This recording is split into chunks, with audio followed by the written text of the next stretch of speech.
রাজশো চ্যানেলে সকলকে জানাই স্বাগত। চলে এলাম বামদেবের আর একটি লীলা খেলা নিয়ে। আসুন জেনে নিই সেই অলৌকিক কাহিনী। আর একদিন ঘটে গেল এক মহা কেলেঙ্কারি। তারামার মন্দিরে রীতিমতো হৈ হৈ পড়ে গেল। ধারে কাছে যে যেখানে ছিল ছোটাছুটি করে মন্দিরে উপস্থিত হলো। কি ব্যাপার?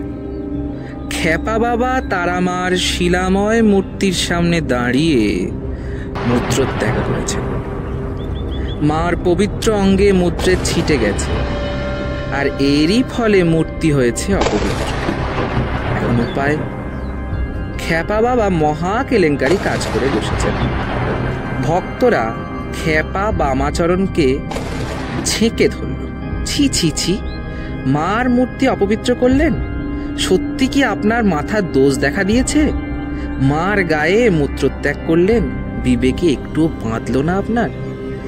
খেপা বামচরণ নির্দ্বিধায় উত্তর দিলেন, শালা, মূত্রত্যাগ করেছি আমার মায়ের গায়ে, আমি মূত্রত্যাগ করেছি, তোদের কি রে শালা?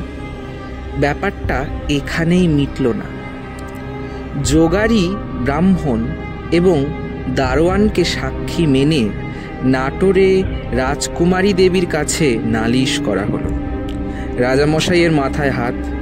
রানীও খবরটা শুনে একেবারে মুষড়ে পড়লেন। সর্বনেশে কাণ্ড, ঘোর অনাচার।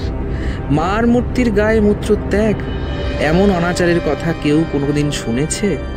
সবার আগে পণ্ডিতগণের পরামর্শ নিয়ে মার মূর্তি শোধনের ব্যবস্থা করা দরকার। খেপা বাবার বিচারের পরে করা যাবে। দুজন রাজকর্মচারী ছুটলেন কাশীধামে। ভারত বিখ্যাত 5 জন পণ্ডিতকে নাটোর রাজের দরবারে উপস্থিত করতে হবে। 5 জন পণ্ডিত নস্যির কৌটো সামনে নিয়ে বসে গেলেন। তারামার গায়ে মূত্রত্যাগের ব্যাপারটা শাস্ত্রসম্মত বিধান কি দেয়া যেতে পারে? বহু আলোচনা গবেষণার পর পণ্ডিতগণ বিধান দিলেন, তারামার অপবিত্র মূর্তি শোধন করে পবিত্র করতে হবে। এদিকে ঘটে গেল এক আশ্চর্য ঘটনা।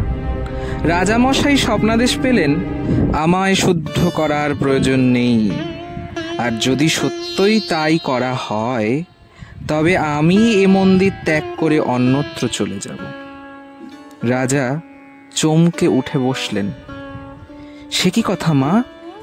তোমায় অপবিত্র করেছে, শোধন করতে হবে না? ছেলে মায়ের কোলে মূত্রত্যাগ করলে মাকে কি তোরা শোধন করিস? ছেলে মার গায়ে মূত্রত্যাগ করবে, এটাই তো স্বাভাবিক রে। রাজামশাই এতদিন খেপা বামচরণের ব্যাপারে অসন্তুষ্ট ছিলেন, কিন্তু রানী রাজকুমারী দেবীর জন্য সব কিছু নীরবে হজম করতেন। আর বিশ্বাস ছিল রানীর পক্ষপাতিত্বের জন্যই তার পাগলামি দিন দিন বেড়ে চলেছে।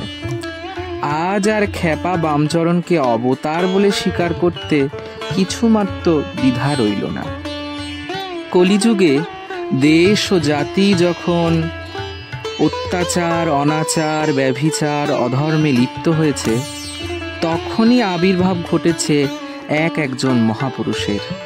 তারা দেখিয়েছেন অসহায় আত্মপীড়িতদের ধর্মের নিশানা, দিয়েছেন পথের নির্দেশ। এমনই আরও ভিডিও পেতে রাজশো চ্যানেলটিকে অবশ্যই সাবস্ক্রাইব করুন। ভিডিওটি ভালো লাগলে লাইক, শেয়ার এবং কমেন্ট করতে ভুলবেন না।